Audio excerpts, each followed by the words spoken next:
What's going on? Hey, everybody, it's the Degenerate75. What's up, new guy? I'm a high-limit DFS player who's here to help you be better at football and golf, but today it's football. I do Monday Night Football, Thursday Night Football, and I do a final week-long preview on Saturday, so be looking for all that. I need to update the schedule because I'm only doing NFL in December because that's basically all there is, Bob. That's basically all there is. For all of you that don't know, I definitely you're thinking, big guy looks rough today. Hey, you're not wrong. I tore my calf muscle yesterday, and I am hobbling around and can barely function as a human being and just woke up a little bit. So I apologize for the video being late, but I want you to know I'm still making it because I'm a hard-ass mother father. You know what I'm saying? So I'm still here. You can't stop me. You can't stop me. Let's get going, guys. Let's start where we always start, because if you don't know, you don't know. You got to start with contest selection. You see this one?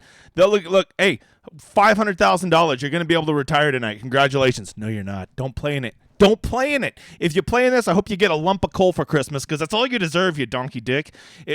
Okay. If you max in 150 lineups, I'll leave you alone. You can do it. Okay. And you're thinking, but man, I want to play some good money tonight. I'm going to go play in this 222. Look, degenerate, it only does 25% to first. That's way better, right? No, it's not. It's not. Look, 60 lineups. You're going to go toss one in there? Why would you put one in there and let other really good players play 60? That is stupid. If you want to play a couple $100 in lineups tonight, you'd be so much better doing two $100 single entries, $50 single entries. Those are so much better structured tournaments than it is to go chase those, right? Don't just think that just because it's a higher buy-in that that's somehow a better contest. This 222 sucks also. It is not a good contest. You do not have my blessing to play in it. And if you are putting up $222 for a single lineup, I need you to be smart enough to realize that's a huge negative EV play, you mother father. So stop doing that shit. Stop doing it. All right, same thing as always. You're going to want to get in contests where you can max enter, whether that's a 5 max, a 3 max, a 20 max, right? And then look at let the number of lineups that you build be determined by how many different scripts you like. If you have a hot take tonight that you like this certain script, maybe it's a weird one, right? The Rams are going to blow them out or whatever, right?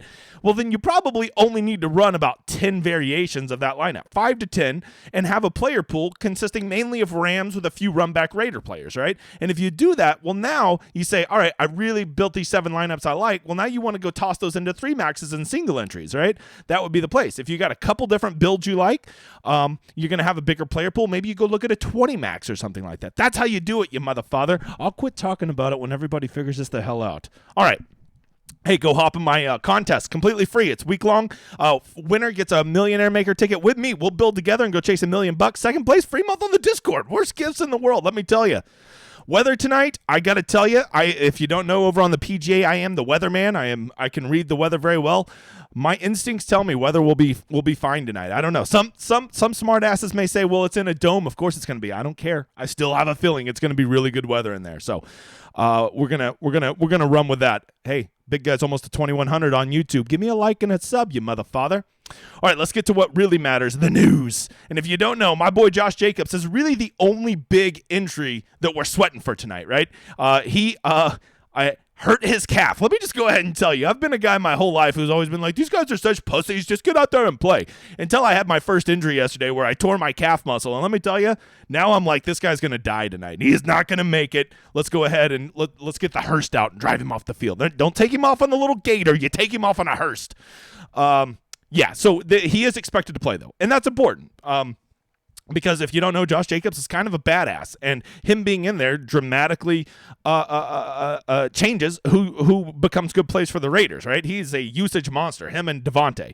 So him being in there, we need to know that. But we also have to worry about, like if the Raiders are going to blow him out, are they going to pull him early, right? Get him, prepare him for the not playoffs you're going to make. And then what is that? Oh, has led to depleted LA. Oh, and then Aaron Donald's out, which only can help you like the Rams more, right? Let's get over here to run the Sims. This is the best tool assisted site out there. We're going to be using it. As you can see, the line is 43.5, which is a monster total based on most of the primetime slapdick games we've had this year. But don't get it twisted. These are 2 slapdick teams, right? It's just the Raiders seem to be like the good team because they're playing the Rams, which are barely on paper an NFL team, right? I mean, they're just so depleted. But the good news is they, like we're not sweating many injuries. It looks like Brennan Powell He didn't practice Wednesday, so we're definitely going to want to monitor him, right? Because he was their leading target getter last game. He was leading receptions. He had 4 receptions, excuse me.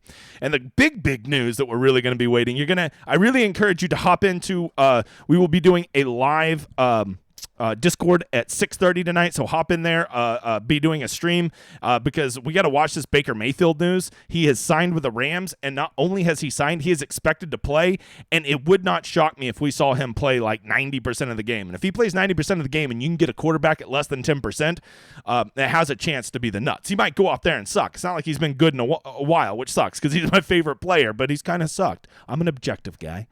And so with that and the Brandon Powell news, we really got to watch, right? There could be a lot of value that opens up there because people are never going to think to consider playing them.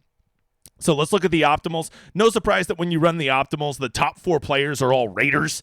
Okay, why is that? Well, because the Raiders, have most of the pieces for their offense. They have a much more functional offense, and most importantly, we know what to expect from them. They have a bigger total. They average more yards a game. So basically, everything on paper says, you got to play the Raiders and you can't play the Rams. You could never play Rams tonight. Okay, that's what the whole community is saying. I watch other content. You can't play Rams tonight. Got to play all the Raiders. The Rams could never do good, or they could. Okay, these are professional NFL teams, and here's been generally my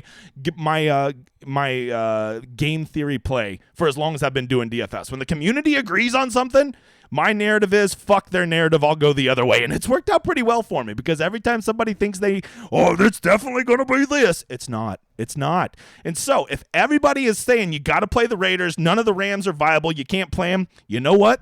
I already know my script. I'll just go fuck all these guys, and I'll go play Rams tonight. Now, let's not get carried away. I'm not talking about playing 5-1 Rams lineups, right? Because the problem is they spread the ball around so much. I don't think 5-1s are very viable. Plus, the Raiders have such usage monsters in their offense, specifically Devontae and Jacobs, that I don't think that you're going to want to fade those guys, right? I think if you're going to run like a 4 Rams in your lineup, right, I think you still want to be smart and run it back with a Devontae or a Josh Jacobs or a Derek Carr, or hell, even Mac Hollins, I think is a viable play, right? So that's the first thing you need to ask yourself. What is your roster composition today? If you're feeling ballsy and you're gonna be running 4-2 Rams lineups or even 3-3 lineups, I think will be very rare tonight, especially if you put a Ram in the captain. That will not be a very common build. And when you do that, it's going to allow you to be very, very different than people and play all the chalky Raiders that everybody's playing, but play them in a way that other people aren't. Okay, so here's what I'm saying. If you're going to play 4 Rams tonight, I think it's okay to play chalky Raiders. But if you're going to be like the majority of people, and that's fine, I get it. The Raiders probably will win this game in a blowout, okay? And if you're on board with that, and that's your game script, I respect it, but you are going to have to get more creative with your picks, okay? If you are going to play a 5-1 Raiders build, and it's going to have, just all of the most obvious pieces, right? That's not going to get it done. If it's going to have Derek Carr, Jacobs, Adams, Hollins, Cole, and Moreau, I think you're just stepping on your own dick. Like, that's the same guys that everybody else is going to play, right? It'll be some mixture of those guys. Oh, and of course the Raiders defense also, right? So if you're going to play 5 Raiders tonight, you're going to play 4 Raiders with 1 in the captain. Those are actually going to be very popular builds tonight. And because of that, you're going to end up building lineups where you're going to be basically duped a million times or playing 1v1s versus 10,000 people. So hear me out. If you're going to play Raiders tonight, I think you need to get creative and look at some guys that maybe get there at a lower ownership, right? An Amir Abdullah would be a really good example, right? A Daniel Carlson would be a really good example. Actually, Carlson's going to be super chalky, so maybe scrap him. I forgot. He'll be chalky. I think Keenan Cole is probably, I guess at 200 he's just underpriced because all he needs is one big catch and he's there. But these are the guys you're going to have to consider to maybe get there. But Foster Moreau, hope he gets there. He is overpriced, so I guess I would like him more. But this is the problem. If you go build the same Raiders build that everybody else has, you're gonna not have any upside tonight. So I really encourage you that if you're on the Raiders blow them out build, come up with some different guys that can get there, right? maybe go, let's see. I honestly, I can't even think of a good punt wide receiver for them, right? Or I guess you could just always make your run back from the Raiders a good one, just like a low-owned Tutu Atwell or somebody like that, right? Hope that the one run back you have from the Rams is a low-owned piece. Don't run it back with, Van Jefferson or Tyler Higbee, because those are going to be the most popular run backs for the Rams, right? Cam Akers will probably be popular as well. So if you're going to play the Raiders narrative, you play you try to play it in a way that other people aren't. But I'm telling you, the way to be different tonight is just play that the Rams will be competitive. How do you do that? You do 3-3 builds. You do 4-2 Ram builds. I don't know if I'd go 5-1 Rams, but there is a world in which it could exist. And when you do that, when you're running 4-2 Rams builds, now you can go play Derek Carr, Jacobs, Adams, Hollins, all those guys, and do it with clear mind because your roster will be so much different. So let's just go through and talk about them real quick. If I'm playing Devontae, I don't think you need to play Derek Carr. But if you're playing Adams and Hollins, Devontae Adams and Mac Hollins, I think you almost got to play Derek Carr. There's just no way both of them get there and he doesn't, right?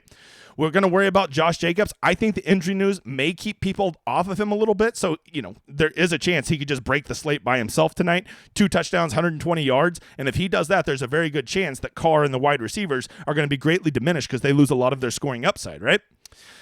For the Raiders, Keenan Cole just, horrifically underpriced. I don't know what they're thinking, only $200. He gets his targets.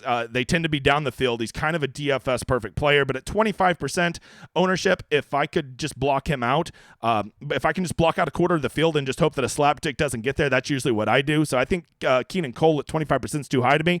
But if I'm going to play him, I actually think that he makes sense at captain because all he needs is one big catch at 200. If he gets you a 60-yard touchdown, and now, more importantly, he allows you to go get all these other expensive pieces in there, that makes a lot of sense. But I will tell you, if you put Keenan Cole at captain, you're basically going to have the same lineup as every other mother father because it's going to push you towards those same high value players. Foster Moreau, disgustingly overpriced. We've already said this, and that actually makes me like him. Overpriced players are more appealing to me because that naturally drives down their ownership. Amir Abdullah, I think, is the sneakiest play for the Raiders tonight. And then the Raiders defense and the Raiders kickers will be way over-owned because that's what people do, right? They always take the favorite defense and the favorite kicker. So to me, anytime I can go fade 25% Raiders defense, which honestly they'll be higher. They'll be way higher than that.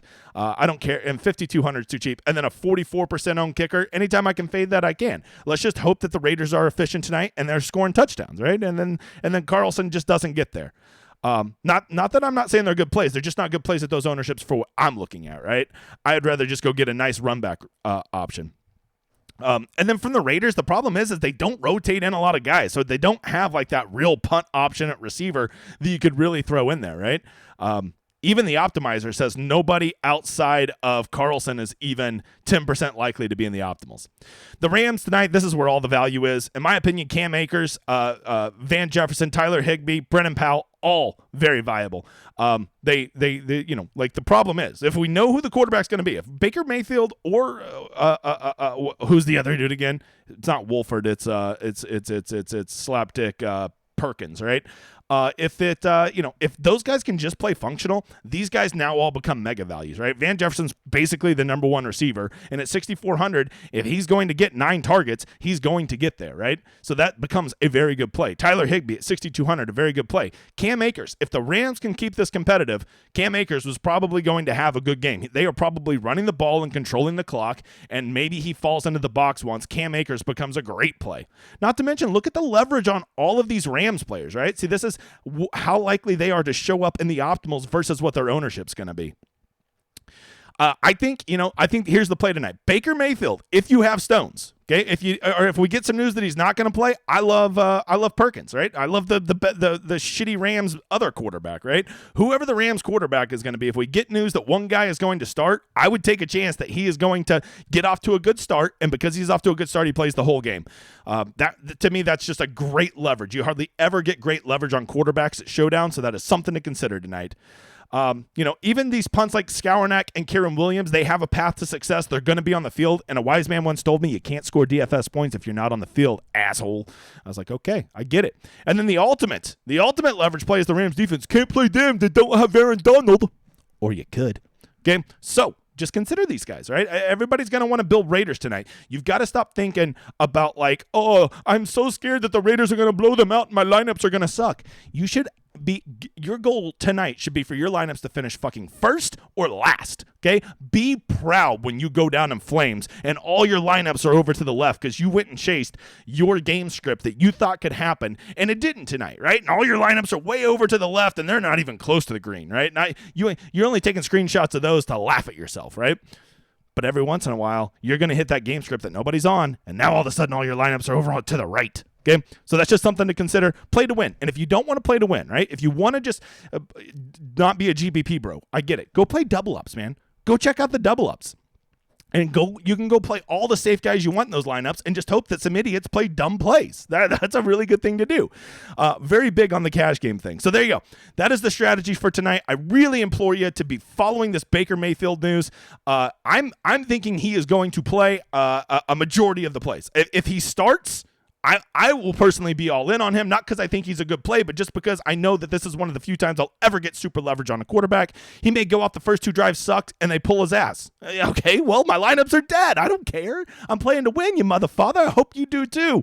I'm not telling you to play Baker Mayfield. I am willing to go down in flames. Maybe you're not. Maybe you like to play it safe, but if you like to play it safe, go check out double ups.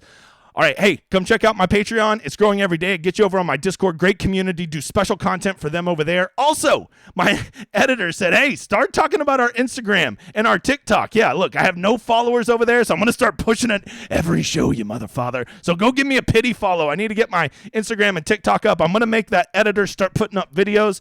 And, of course, go give me a follow on the Twitters. We're pushing towards 3,600.